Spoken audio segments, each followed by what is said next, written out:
Next अपनी जो व्यक्तिगत विभिन्नता है, तो उस व्यक्तिगत विभिन्नताओं के अंदर हम विशिष्ट बालकों की बात कर रहे थे। तो नेक्स्ट हम विशिष्ट आज की क्लास में हम बात करेंगे प्रतिभाशाली व मंद बुद्धि बच्चों की। आज की क्लास क्या होगी अपनी, प्रतिभाशाली बालक और मंद बुद्धि बालक। तो इन दोनों को क्या अंतर होता है, दोनों की क्या विशेषताएं होती हैं, उन चीजों को देखेंगे। तो अपना आज का टॉपिक क्या रहेगा कि प्रतिभाशाली और मंद बुद्धि बालक दोनों विशिष्ट की श्रेणी में आते हैं। तो देखते हैं जो प्रतिभाशाली और जो मंद बुद्धि बालक होते हैं, इनके बीच विभाजन का मुख्य कार्य किसका होता है, या इनके मध्य दोनों के मध्य विभाजन कौन करता है। तो कौन करते हैं, औसतीय जो सामान्य बालक होते हैं वो प्रतिभाशाली और मंद बुद्धि दोनों बालकों के बीच में क्या करते हैं, विभाजन रेखा को खींचते हैं। तो देखते हैं कि प्रतिभाशाली व मंद बुद्धि बालकों में विभाजन रेखा खींचने का कार्य औसत या सामान्य बालकों द्वारा किया जाता है। यानी कि प्रतिभाशाली व मंद बुद्धि दोनों में अंतर कौन करेगा, ये बालक। कौन से, औसत और सामान्य बालक। नेक्स्ट हम सबसे पहले बात करेंगे प्रतिभाशाली बालक। किसकी बात करेंगे, प्रतिभाशाली बालक की। कि प्रतिभाशाली बालक कौन सा होता है, तो कक्षा के वे सभी बालक जो अपनी योग्यता, क्षमता, रुचि, मानसिक स्तर, उपलब्धियों के आधार पर औसत बालकों से अधिक योग्य व श्रेष्ठ होते हैं, वे बालक क्या कहलाते हैं, कौन से बालक होते हैं, प्रतिभाशाली बालक कहलाते हैं। यानी कि कक्षा के वे सभी बालक जो सामान्य बालकों से उनकी क्या हो, योग्यता, क्षमता, रुचि, अभिरुचि, उनका मानसिक स्तर और उनकी उपलब्धियां क्या होती है, अधिक होती हैं या श्रेष्ठ होती हैं, वे बालक कौन से कहलाते हैं, प्रतिभाशाली बालक कहलाते हैं। नेक्स्ट कि टर्मन, नेक्स्ट एक नोवेनी के टर्मन। तो टर्मन का मानना है कि 2% बालक ही क्या होते हैं, प्रतिभाशाली होते हैं। टर्मन का क्या कथन है, क्या मानना है कि 2% बच्चे ही क्या होते हैं, प्रतिभाशाली होते हैं। किसका मानना है, टर्मन का। नेक्स्ट ओडम ने 1% बालकों को क्या बताया है, प्रतिभाशाली बताया है। सीधा प्रश्न पूछे कि टर्मन के अनुसार कितने प्रतिशत बालक प्रतिभाशाली होते हैं, तो 2% बालक क्या होते हैं, प्रतिभाशाली होते हैं। और यदि ओडम के अनुसार पूछे तो कितना हो जाएगा, 1%। नेक्स्ट कि प्रतिभाशाली बालक वे होते हैं जो अपनी आयु के बालकों की तुलना में एक या अधिक योग्यता रखते हैं तथा समाज के विकास में महत्वपूर्ण भूमिका निभाते हैं, वो क्या कहलाते हैं, प्रतिभाशाली कहलाते हैं। ये बात किसने कही है, कोल्सनिक ने। किसने, कोल्सनिक ने। कोल्सनिक का क्या मानना है कि प्रतिभाशाली बालक वे होते हैं जो अपनी आयु के समान बालकों की तुलना में क्या करते हैं, एक या अधिक क्या रखते हैं, योग्यता रखते हैं, और वह योग्यता क्या करती है, समाज के विकास में क्या करती है, महत्वपूर्ण भूमिका निभाती है। ये बात किसने की है, कोल्सनिक ने। नेक्स्ट कि प्रतिभाशाली शब्द का प्रयोग उन 1% बालकों के लिए किया जाता है जो सबसे अधिक क्या होते हैं, बुद्धिमान होते हैं। ये परिभाषा किसने दी है, स्किनर व हैरीमैन ने। किसने दी है, स्किनर व हैरीमैन का क्या मानना है कि प्रतिभाशाली शब्द उन 1% बालकों के लिए काम में लिया जाता है जो सबसे अधिक क्या होते हैं, बुद्धिमान होते हैं। नेक्स्ट देखते हैं प्रतिभाशाली बालकों की विशेषताएं, कि जो प्रतिभाशाली बालक होते हैं उनके अंदर कौन कौन सी विशेषताएं पाई जाती है, उनको देखते हैं एक करके। तो नंबर 1 पे क्या रहेगा कि इनका IQ 120 या अधिक होता है, यानी कि इनकी मानसिक जो स्तर होता है, मानसिक जो योग्यता होती है वह 120 या इससे क्या होती है, अधिक होता है। नेक्स्ट निर्णय क्षमता, नेतृत्व क्षमता और तार्किक क्षमता क्या होती है, अधिक पाई जाती है। नेक्स्ट क्या है कि समस्या समाधान करने की क्षमता भी क्या होती है, इनमें अधिक होती है। नेक्स्ट नई परिस्थितियों का सही ढंग से सामना करते हैं और उसमें उचित तालमेल को क्या कर लेते हैं, स्थापित कर लेते हैं। नेक्स्ट इनमें अमूर्त और अभिसारी चिंतन पाया जाता है। जो प्रतिभाशाली बालक होते हैं उनमें अमूर्त और अभिसारी चिंतन पाया जाता है। नेक्स्ट कि इनके लिए प्रतिभाशाली बालकों के लिए परियोजना विधि, कौन सी, प्रायोजना विधि क्या होती है, उपयोगी होती है। नेक्स्ट क्या है, नंबर 7 अपनी विशेषता क्या रहेगी कि अधिगम का अंतर्दृष्टि व सूझ का सिद्धांत इनके लिए क्या होता है, उपयोगी होता है। नेक्स्ट, मानसिक शक्तियों का अधिक उपयोग करते हैं, यानी जो प्रतिभाशाली बालक होते हैं वो मानसिक शक्तियों को अधिक काम में लेते हैं। नेक्स्ट, विषय वस्तु को समझकर याद करने की क्या करते हैं, कोशिश करते हैं, रटने की कोशिश नहीं करते बल्कि विषय वस्तु को समझकर याद करने की क्या करते हैं, कोशिश करते हैं। नेक्स्ट, विषय वस्तु का संपूर्ण ज्ञान प्राप्त करना चाहते हैं। नेक्स्ट, शारीरिक व मानसिक रूप से क्या होते हैं, अधिक स्वस्थ होते हैं। नेक्स्ट, घर, परिवार, समाज और विद्यालय में प्रतिभाशाली बालकों को क्या किया जाता है, पसंद किया जाता है, यानी कि इन्हें क्या करते हैं, स्कूल, विद्यालय, समाज, परिवार में क्या करते हैं, पसंद करते हैं। नेक्स्ट, सामाजिक व नैतिक गुणों की क्या पाई जाती है, इनमें अधिकता पाई जाती है। नेक्स्ट, दूसरों का सम्मान करते हैं तथा स्वयं का सम्मान चाहते हैं। नेक्स्ट, हंसमुख प्रवृत्ति वाले होते हैं। ये हमने क्या देख लिया कि जो प्रतिभाशाली बालक होते हैं उनकी किसके देख लिया, विशेषताओं को देख लिया। नेक्स्ट हम बात करते हैं अपने जो प्रतिभाशाली जो बालक होते हैं उनकी शिक्षा व्यवस्था है वो कैसी होनी चाहिए, या उनको किस तरीके से शिक्षा प्रदान करनी चाहिए। नंबर 1 कि विशेष विद्यालयों की क्या होनी चाहिए, व्यवस्था होनी चाहिए। नंबर 2, विशेष कक्षा उन्नति होनी चाहिए। नंबर 3, आधुनिक शिक्षण विधियों द्वारा शिक्षा दी जानी चाहिए। नेक्स्ट, अवकाशकालीन कक्षाओं की व्यवस्था होनी चाहिए, यानी कि छुट्टियों के दौरान भी उनको क्या करना चाहिए, पढ़ाना चाहिए, ऐसी व्यवस्था होनी चाहिए। नेक्स्ट, पुस्तकालय व वाचनालय की क्या होनी चाहिए, व्यवस्था होनी चाहिए। नेक्स्ट, जिम्मेदारी वाले कार्य सौंपे जाने चाहिए, जो प्रतिभाशाली जो बालक होते हैं उनको जिम्मेदारी वाले क्या करने चाहिए, कार्य देने चाहिए। नेक्स्ट, इन्हें संस्कृति की शिक्षा भी देनी चाहिए, जो प्रतिभाशाली बालक है उनको सिर्फ किताबी कीड़ा नहीं बनाना है बल्कि संस्कृति का क्या करना है, उन्हें ज्ञान भी देना चाहिए। नेक्स्ट, विस्तृत पाठ्यक्रम, जो पाठ्यक्रम होता है उसका आकार कैसा होना चाहिए, विस्तृत होना चाहिए।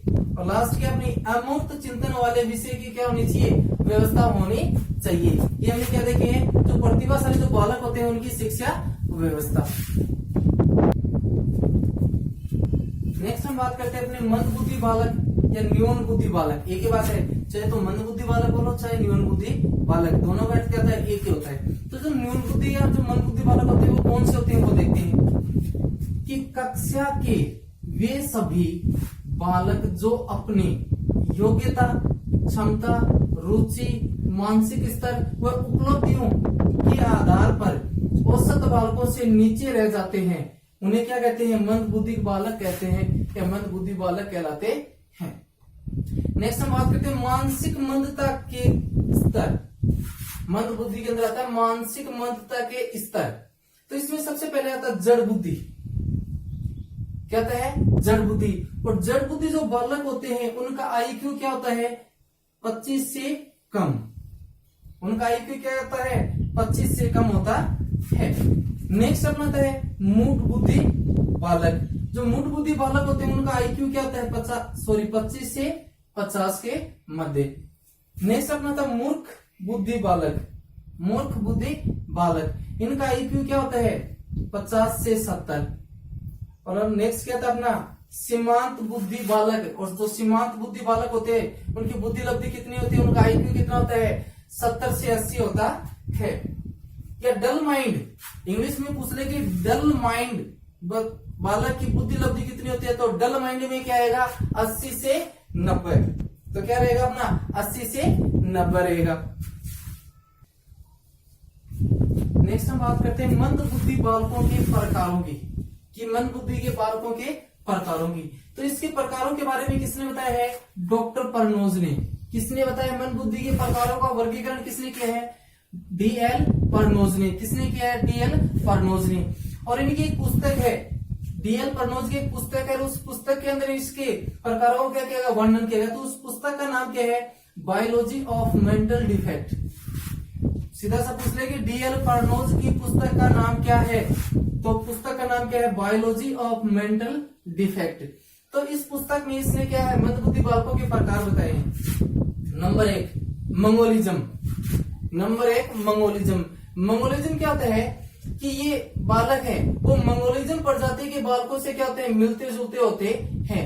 यानी कि बड़ी बड़ी आंखें, बड़ी बड़ी भौहें, चपटा चेहरा, यानी कि क्या होते हैं, बेरुई होते हैं। Next cretinism. नेक्स्ट क्या होता है? क्रेटिनिज्म। ये क्या होता है कि ऐसे बालकों की लंबाई क्या होती है? बहुत ही कम होती है, यानी कि क्या होते हैं? बौनापन होता है। क्रेटिनिज्म का मतलब क्या होता है कि ऐसे बालकों की ऊंचाई क्या होती है? बिल्कुल ही कम होती है। नेक्स्ट आता है माइक्रोसिफेली। माइक्रोसिफेली का मतलब क्या होता है कि ऐसे बच्चे जिनके सिर बिल्कुल ही क्या होता है? धड़ की तुलना में बिल्कुल क्या होता है? छोटा होता है, या उसकी परिधि कितनी होती है? 17 इंच के समान होती है, यानी कि इनका जो सिर है उसका आकार बहुत ही छोटा होता है। किसका? माइक्रोसिफेली। जो मंदबुद्धि बालक होते हैं इनके सिर का आकार बहुत ही छोटा होता है, और उसकी परिधि बताऊं कितनी होती है? तो परिधि होती है 17 इंच। नेक्स्ट आता है अपना हाइड्रोसिफेली। हाइड्रोसिफेली में क्या होता है कि माइक्रोसिफेली का उल्टा, कि इसमें क्या होता है कि बच्चे के सिर का आकार है वो क्या होता है? बहुत अधिक बड़ा होता है, और परिधि है तो वो कितनी होगी उसमें? 28 इंच। नेक्स्ट ये हमने क्या देख लिया? मंदबुद्धि बालकों के प्रकार किसके अनुसार? डीएल पर्नोज के अनुसार। पुस्तक कौन सी है? Biology of mental defect. कौन कौन सी? मंगोलिज्म, क्रेटिनिज्म, माइक्रोसिफेली और हाइड्रोसिफेली। नेक्स्ट हम बात करते हैं जो अपने मंदबुद्धि जो बालक होते हैं, तो उस मंदबुद्धि होने का कारण क्या होता है वो देखते हैं। तो नंबर 1 पे क्या रहेगा कि गर्भकालीन अवस्था में शिशु को पर्याप्त पोषण न मिलना, यानी गर्भ के दौरान बच्चे को सही और उचित पोषण न मिलना किसका कारण होता है? मंदबुद्धि। यदि सही पोषण नहीं मिला तो बच्चा कैसा होगा? मंदबुद्धि। नेक्स्ट, गर्भकालीन अवस्था में माता द्वारा मादक पदार्थों का सेवन करना।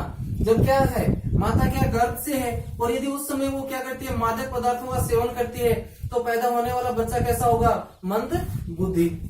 नेक्स्ट, छोटी उम्र या कम उम्र में बालकों द्वारा मादक पदार्थों का क्या करना शुरू कर देना? सेवन शुरू कर देना। नेक्स्ट, स्नायु तंत्र पर चोट का लगना, मानसिक मंदता का कारण। नेक्स्ट, गर्भकालीन अवस्था में बिना डॉक्टर परामर्श के क्या लेना? दवा लेना भी क्या होता है? बच्चों के लिए मानसिक स्तर के लिए क्या हानिकारक होता है। तो ऐसी कंडीशन में भी मंदबुद्धि बच्चे क्या होते हैं? पैदा होते हैं। नेक्स्ट और लास्ट क्या होता है कि बालकों द्वारा पीढ़ियों से मानसिक मंदता प्राप्त कर लेना, यानी कुछ बच्चे क्या होते हैं? अपनी पीढ़ियों से भी मानसिक मंदता का जो गुण होता है, जो लक्षण होता है, उसे क्या कर लेते हैं? प्राप्त कर लेते हैं। नेक्स्ट बात करते हैं अपने जो मंदबुद्धि जो बालक होते हैं उनकी कौन कौन सी विशेषताएं होती हैं, उनको देखते हैं। तो नंबर 1 कि विद्यालय असफलता से क्या हो जाते हैं? विद्यालय असफलता से शीघ्र निराश होना। नेक्स्ट, चेहरे की आकृति भिन्न होना। नेक्स्ट, सामाजिक व नैतिक गुणों की कमी होना। नेक्स्ट, अवधान योग्यता का अभाव होना। नेक्स्ट, अभिव्यक्ति क्षमता की क्या होना? कमी होना, यानी संप्रेषण नहीं कर सकते अच्छे से। नेक्स्ट, नेतृत्व क्षमता की कमी होना।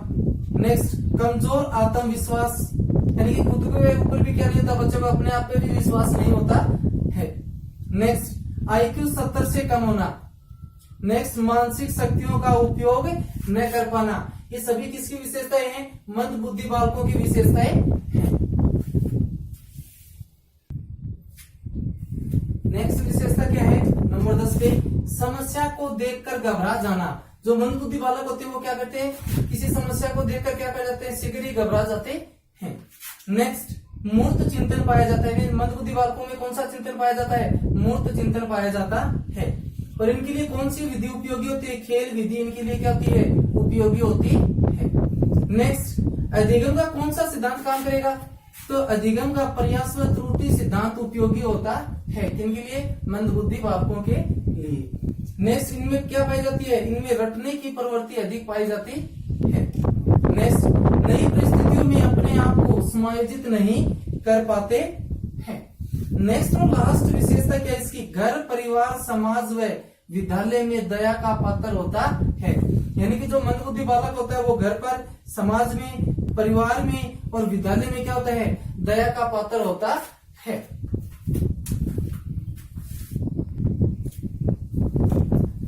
नेक्स्ट बात करते हैं मंदबुद्धि बालकों की शिक्षा व्यवस्था कैसी होनी चाहिए, यानी कि जो बालक मंदबुद्धि है उनको किस तरीके से शिक्षा दी जानी चाहिए। तो देखते हैं नंबर 1, तो जो मंदबुद्धि बालक होते हैं उनके लिए भी क्या होना चाहिए? विशेष विद्यालयों की व्यवस्था होनी चाहिए। नेक्स्ट, जो कक्षा कक्ष होता है वो भी क्या होना चाहिए उनके लिए, विशेष होना चाहिए। नेक्स्ट, इनका पाठ्यक्रम वो कैसा होना चाहिए, सरल होना चाहिए। नेक्स्ट, शिक्षण विधियां, कौन सी शिक्षण विधि अपनानी चाहिए, वर्मण विधि या प्रदर्शन विधि के द्वारा ही मंद बुद्धि बालकों को क्या करना चाहिए, शिक्षा देनी चाहिए। नेक्स्ट, सर्वे दर्शे संसाधनों के द्वारा शिक्षा दी जानी चाहिए, यानी जो दर्शे सर्वे दर्शे जो शिक्षण सहायक सामग्रियां होती हैं उनका उपयोग करते हुए मंद बुद्धि बालकों को पढ़ाना चाहिए। नेक्स्ट और लास्ट इसका क्या है, व्यवस्था की मुख्य रूप से मंद बुद्धि बालकों को कौन सी शिक्षा दी जानी चाहिए, हस्तकला की शिक्षा दी जानी चाहिए। सबसे इंपॉर्टेंट है, सीधा सा प्रश्न पूछे कि मंद बुद्धि बालकों को शिक्षा दी जानी चाहिए, जैसे ये प्रश्न पूछे कि हस्तकला की शिक्षा दी जानी चाहिए, तब तो अपना आंसर क्या रहेगा, मंद बुद्धि बालकों को। लेकिन प्रश्न को पूछ ले कि एनसीएफ 2005 के अनुसार हस्तकला की शिक्षा दी जानी चाहिए, तो अपना आंसर क्या होगा, सभी को, चाहे वो सामान्य हो, प्रतिभाशाली हो, पिछड़ा हो, बाल अपराधी हो, कोई सा भी बालक हो, यानी कि सभी को। एनसीएफ 2005 क्या कहता है कि सभी को क्या करना चाहिए, हस्तकला की शिक्षा दी जानी चाहिए। लेकिन सीधा सा पूछे कि हस्तकला की शिक्षा दी जाती है तो किसे, मंद बुद्धि बालकों को। लेकिन यदि एनसीएफ 2005 से संबंधित पूछे तो किसको दी जाती है, सभी को दी जाती है। नेक्स्ट बात करते हैं हम कि मंद बुद्धि बालक, मंद बुद्धि व प्रतिभाशाली बालकों को पहचानने का तरीका, ऐसा कौन सा तरीका है जिसके आधार पर हम ये कह सकते हैं कि ये बच्चा क्या मंद बुद्धि है, ये प्रतिभाशाली है, तो वो कौन कौन से तरीके हैं। तो सबसे पहले तरीका आता है अपना बुद्धि परीक्षण। सबसे पहले अपना कौन सा तरीका आता है, बुद्धि परीक्षण, ठीक है। और तो बुद्धि परीक्षण में क्या होता है कि हम व्यक्तिगत और सामूहिक दोनों ही तरीके से क्या कर सकते हैं, बुद्धि का परीक्षण कर सकते हैं। व्यक्तिगत और सामूहिक दोनों ही तरीकों से क्या किया जा सकता है, बुद्धि का परीक्षण किया जा सकता है। लेकिन जो व्यक्तिगत जो बुद्धि परीक्षण होता है वो क्या होता है, सर्वश्रेष्ठ होता है, अच्छा होता है। तो व्यक्तिगत बुद्धि परीक्षण के आधार पर, किसके आधार पर, व्यक्तिगत बुद्धि परीक्षण के आधार पर यदि किसी व्यक्ति का आईक्यू क्या है 120 या अधिक है तो वो क्या होगा, प्रतिभाशाली। किसके आधार पर, व्यक्तिगत बुद्धि परीक्षण के आधार पर यदि किसी व्यक्ति का आईक्यू 120 या अधिक है तो वो क्या होगा, प्रतिभाशाली होगा। यदि किसी व्यक्ति का आईक्यू यदि किसी बच्चे का आईक्यू 70 से कम है तो वो बच्चा क्या होगा, मंद बुद्धि होगा। ये तो क्या हो गया, व्यक्तिगत बुद्धि परीक्षण। सामान्य बात है कि सामान्य रूप से 120 या अधिक आईक्यू है तो प्रतिभाशाली और 70 से कम आईक्यू तो मंद बुद्धि। लेकिन टर्मन का कुछ मानना अलग है, टर्मन क्या कहते हैं कि जिस बालक का आईक्यू 140 या से अधिक है तो वो बच्चा क्या होगा, प्रतिभाशाली। किसके अनुसार, सामान्य यदि प्रतिभाशाली बालक का आईक्यू पूछे तो 120 या अधिक, यदि टर्मन का नाम देकर पूछे तो 140 या से अधिक। तो टर्मन के अनुसार आईक्यू क्या है, किसी बालक का 140 या से अधिक है तो क्या होगा, वो प्रतिभाशाली। और मंद बुद्धि बालक 80 से 89, किसके अनुसार, टर्मन के अनुसार। नेक्स्ट कौन सा परीक्षण आता है, किस तरीके से पहचानेंगे, व्यक्तित्व परीक्षण। नेक्स्ट क्या था अपना, व्यक्तित्व परीक्षण। तो व्यक्तित्व परीक्षण के लिए क्या करते हैं हम, प्रक्षेपी और अप्रक्षेपी दोनों विधियों को क्या करते हैं, काम में लेते हैं। व्यक्तित्व का मापन करने के लिए क्या करते हैं, प्रक्षेपी और अप्रक्षेपी दोनों विधियों को क्या करते हैं, काम में लेते हैं। लेकिन सबसे अधिक उपयोगी अपनी कौन सी विधि होती है, प्रक्षेपी विधि होती है। और यदि प्रक्षेपी विधि के आधार पर एक बालक संवेगात्मक रूप से क्या है, स्थिर है, तो वो बच्चा क्या होता है, प्रतिभाशाली होता है। और प्रक्षेपी विधि के आधार पर एक बच्चा संवेगात्मक रूप से क्या है, अस्थिर होता है, तो वो बच्चा क्या होता है, मंद बुद्धि बच्चा या बालक होता है। नेक्स्ट हम किसके आधार पर बता सकते हैं कि बच्चा क्या मंद बुद्धि या प्रतिभाशाली, तो किसके आधार पर, स्वास्थ्य परीक्षण के आधार पर। किसके आधार पर, स्वास्थ्य परीक्षण के आधार पर।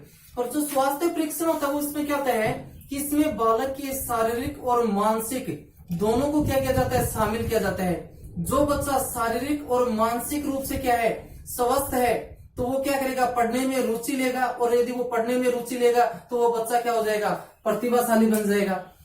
नेक्स्ट, जो बच्चा शारीरिक और मानसिक रूप से क्या है, जो बच्चा क्या है, शारीरिक और मानसिक रूप से स्वस्थ होता है, तो वो क्या करेगा, बच्चा पढ़ने में रुचि लेगा तो वो क्या हो जाएगा, प्रतिभाशाली। लेकिन जो बच्चा क्या होता है, शारीरिक और मानसिक रूप से क्या होता है, अस्वस्थ होता है, तो वो पढ़ने में क्या नहीं लेगा, रुचि नहीं लेगा, तो इसके कारण वो क्या हो जाएगा, मंदबुद्धि। नेक्स्ट अपना आता है उपलब्धि परीक्षण। नेक्स्ट क्या आता है अपना, उपलब्धि परीक्षण। उपलब्धि परीक्षण में क्या होता है कि जिन बालकों की उपलब्धि क्या होती है, जिन बालकों की उपलब्धियां अधिक होती हैं, जिन बालकों की उपलब्धियां क्या होती है, अधिक होती हैं, वो क्या होते हैं, प्रतिभाशाली होते हैं। और जिन बालकों की उपलब्धियां क्या होती हैं, कम होती हैं, वो क्या होते हैं, मंदबुद्धि बालक होते हैं। नेक्स्ट अपना आता है निदानात्मक परीक्षण। नेक्स्ट कौन सा आता है, निदानात्मक परीक्षण। ये क्या होता है कि निदानात्मक परीक्षण के आधार पर ही बालक के प्रतिभाशाली व मंदबुद्धि होने का क्या किया जाता है, निर्णय लिया जाता है। और शिक्षण अधिगम क्षेत्र के अंदर क्या है, शिक्षण अधिगम प्रक्रिया में निदानात्मक जो अपनी जो प्रणाली है, इसको लाने का श्रेय किसे दिया जाता है, तो स्किनर को दिया जाता है। ये क्या है कि शिक्षण अधिगम प्रक्रिया, शिक्षण अधिगम प्रक्रिया में निदानात्मक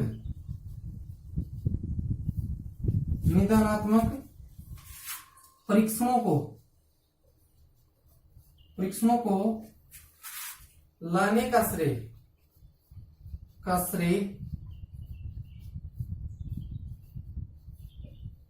स्किनर को दिया जाता है,